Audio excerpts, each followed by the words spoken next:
Hi, Nehemiah from GMMB Academy. We're looking at the use of English, and then we're looking at it in today's class, the topic question tag. Well, in some textbook, you might have the topic written as tag question. Question tag question is still talking about the same thing or talking of the same thing. Now, if you want to answer questions on question tag or tag question, you need to know what an operator is. You need to know what an operator is. You need to know what a subject is. You need to know what a subject is. You need to know what a primary auxiliary, what primary auxiliaries are. You need to also know what the model auxiliaries are. So if you know what an operator is, if you know what a subject is, if you know what the primary auxiliaries are, if you know what the model auxiliaries are, then you can answer questions on question tag. Meanwhile, you need to also know the rules that are involved in answering the questions. Well, let's explain what the operator is. An operator is a word that can change a statement into a question. I take it again. An operator is a word, or a operator is a word that can change a statement into a question. All right, let's look at this.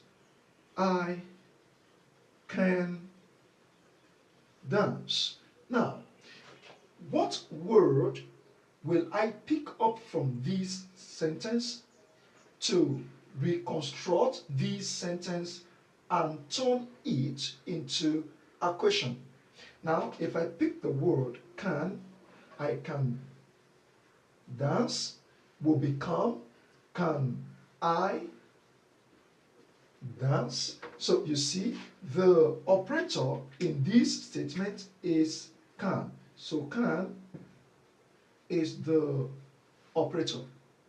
All right. Now, the next thing to know is the subject. What's the subject? The subject is the initiator or the performer of the action.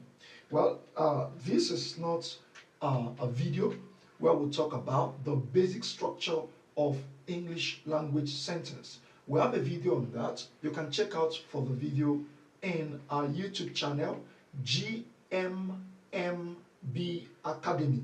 You see the video on basic structure of English language sentence. But we're looking at question tag today. So let's stay with the prerogative of today's class. Now, but meanwhile, I want to explain to you what a subject is. I believe you have written this, so let me clean it up. So, the next thing to deal with is the subject. So what's the subject? Well, we told you, or we told all of you, that subject is the performer or the initiator of the action. Let's say he killed the goat. Now, he is the performer of the action, so he is the subject. Look at this again. The table is large. Well, the table is not performing any action. The table is the object being talked about. Now, the table over here represents the subject. He over there represents the subject. So we have known what a subject is, what an operator is. So let's go to the next one. The next one to know is the primary auxiliaries. So what are the primary auxiliaries?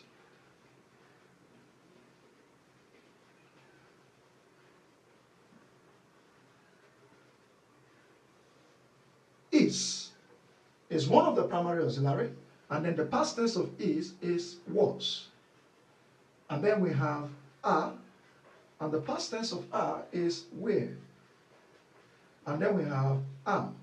These are known as the primary auxiliaries. Now, we also have the modal auxiliaries.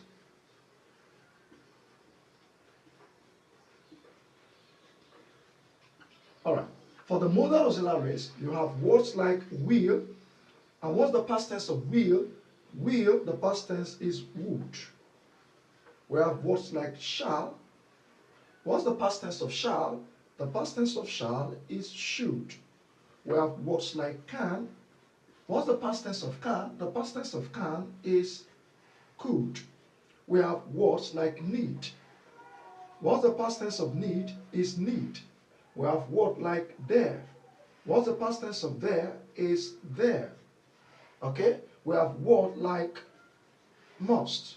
What's the past tense of must? Is ought to. Okay? Now, these are the elements that is needed in solving questions on question tag. Now, what are the rules that are involved or that are used in answering questions from tag question tag? Still the same thing. Let's pick up the first rule. Rule number 1. Let me clean up the board. The rule number 1 is when a question is asked, you can write now, when a question is asked and the answer required is a true or false answer. When a question is asked and the answer required is a yes or no answer, the yes should not attract the negative question tag. The no should not attract the positive question tag. Now, before I make more explanation or give you more explanation, I want you to know that whenever you have no or not in a sentence, when you have no or you have not in a sentence, that sentence is negative.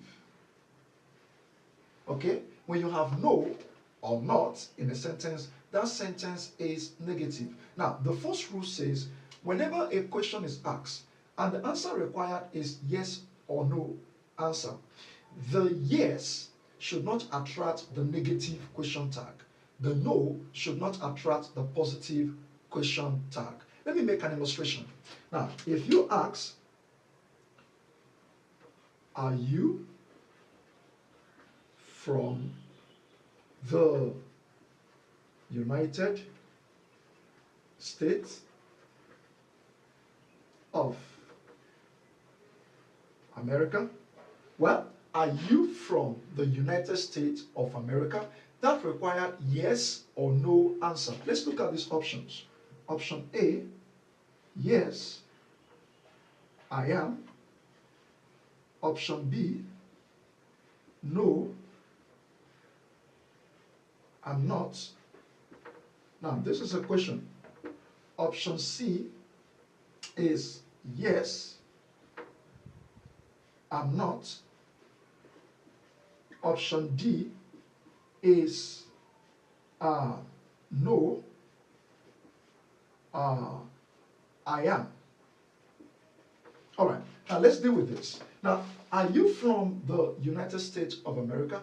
Well, I respect the United States of America, and I wish I'm from the United States of America because the man of God, Donald Trump, which is the current president of the United States of America at this time, he is doing the will of God and the mind of God in the White House. I heard one of his podcasts, his speech. He said that the people of the United States do not worship the government of the United States. Rather, they worship God. And then his abolishment, he is abolishing the transgender rule or the transgender whatever that has been done in the United States is one of the reasons why I love Donald Trump. I love I call him the man of God. I love the man of God, Donald Trump, the current president of the United States. You see, when the righteous are in power, the people rejoice. When a righteous man is in power, the people rejoice. But when the wicked is in power, the people cry, they suffer. And well, that's not what we're discussing. Let's go back to the bird. Let's go back to the bird. Now, are you from the United States of America? Well, I'm not, but I wish I am. Now, if I say no, I'm not. Notice I didn't say no, I am. Because if I say no, it should attract a negative question tag, which the answer should be no, I'm not. Not the other way around, not the D. D says no, I am. I am is positive.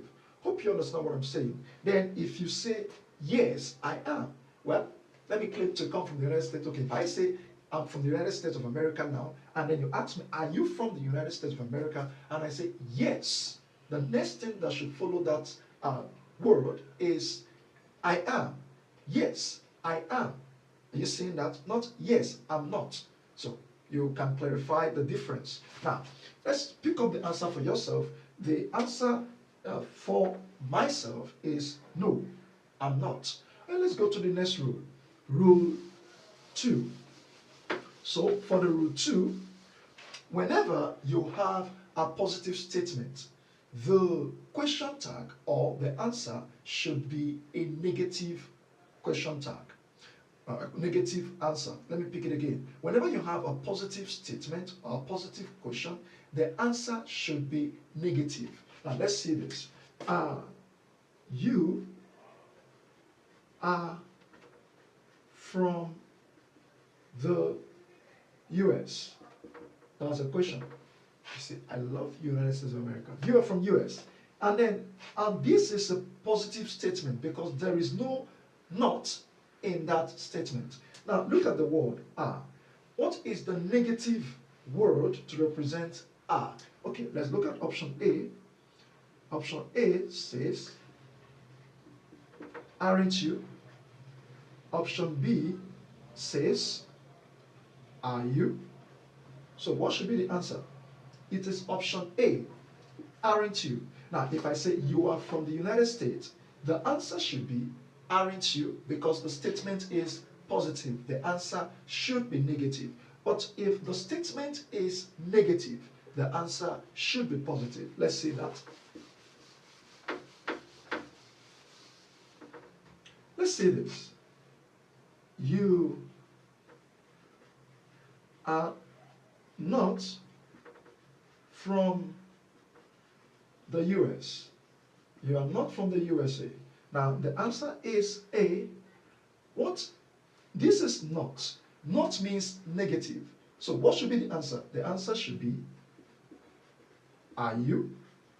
Okay? The answer should be, are you? You are not from the US. Because of the word not, which is negative, it should attract the positive. All right? If the statement is positive, it should attract a negative answer. If the statement is negative, it should attract a positive answer. Look at this statement. You are not from the US. That's negative. Then the answer should be, are you? All right, let's look at another one. The next rule, rule 3.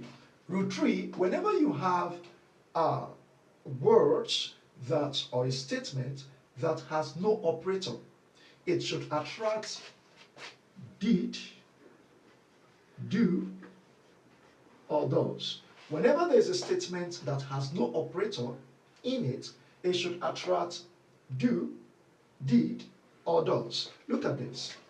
She likes oranges.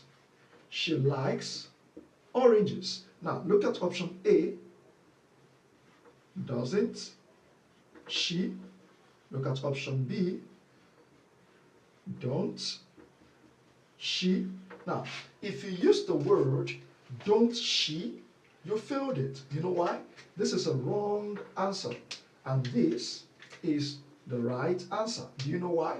Now, this is a singular subject, so it should attract a singular verb. Now, because of she, The next verb that is singular in this is singular, okay? This is plural, okay? This is the past tense of the two, all right? So because it is singular, doesn't she? But meanwhile, if I change this sentence and I say, they like oranges. Now, and I have option A, doesn't they, and I have option B, don't they. Now, the answer here should be which one? The answer is don't they. You see that? Because it is a plural subject. Now, if it is a singular subject, it should be doesn't they. She likes orange, doesn't she? They like oranges, don't they? All right, so you'll be careful while choosing your options, especially those that will be writing exam, UTME exam in West Africa, Nigeria. You should be very careful of that. You should be very careful of this instruction I gave you. All right, now let's go. Let's say the next rule. In the next rule, how many rules have I given to you?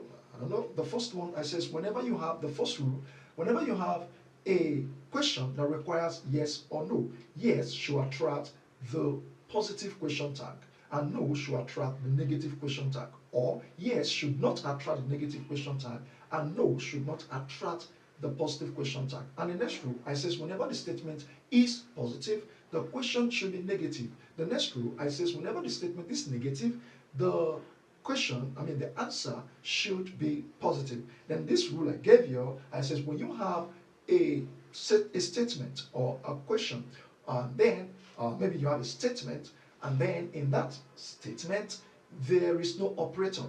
It should attract did, does, or do. And then we gave you she likes oranges. The answer should be doesn't she. So you can go over the video. If you can go back and see the video over again and over again to get those rules into your heart. All right. So let's see the next rule. The next rule is whenever you can write now. If you're writing, you can put that down. Put that down. Whenever must, should is used to show necessity or mean necessary. Whenever must, should is used to show necessity or mean necessary, it should attract need not. It should attract need not. Okay, as in, look at this question. Must you tell lies? That's a question. Must you tell lies? Look at this. A, and you say, no, I mustn't. And you say, another one, no, I need not. Now, the answer to use here, let me put my option B. The answer to use here is no, I need not. Okay? Must you tell lies? The answer should be no, I need not. You won't say no, I mustn't. That's not grammatically correct. So what you say is no, I need not. Must you greet everyone you see on the street? The answer is no, I need not. Not no, I mustn't. You see that? Okay, so that's the fifth rule. I don't know which one, fifth rule, whatever. So let's do one more rule. Now, the last rule is this.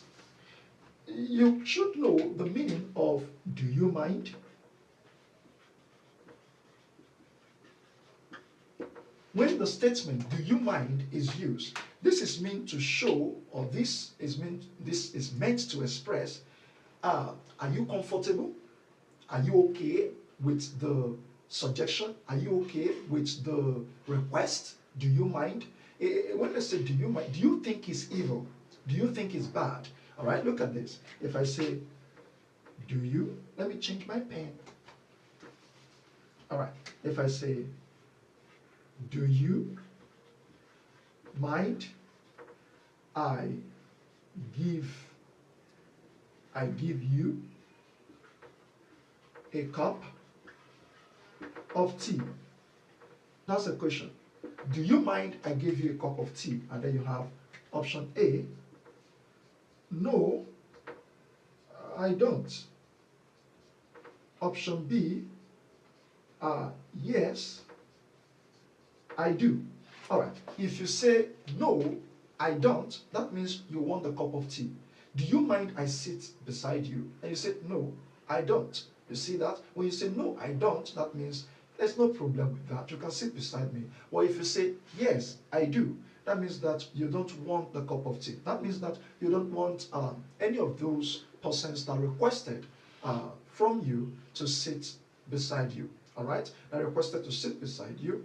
You don't want them to sit beside you. All right. Now, that is what we have for today. And then if you have any question, you can drop it on the comment section. This is all we've got for you. We're going to see you in our next class. Meanwhile, if you're writing an exam from West Africa, Nigeria, UTME exams, you should be very careful. Take your past questions, go through them, and if there's any of the questions you are not able to solve, you can drop the question on the comment section. We'll give you the answer and give you the needed rule, because this is not all the rules. There are still some few remaining, but this is the major rule that is required in any English language examination, whether it is a college exam, whether it is maybe it's secondary school exam, or in any exam of the choice that you're writing. And I tell you, this rules is handy and helpful for you. But in case you have a question that those rules that were given to all of you is not able to cover, you can drop that question in the comment section and I will attend to it in no distant time. This is all we've got for you. Thanks for watching.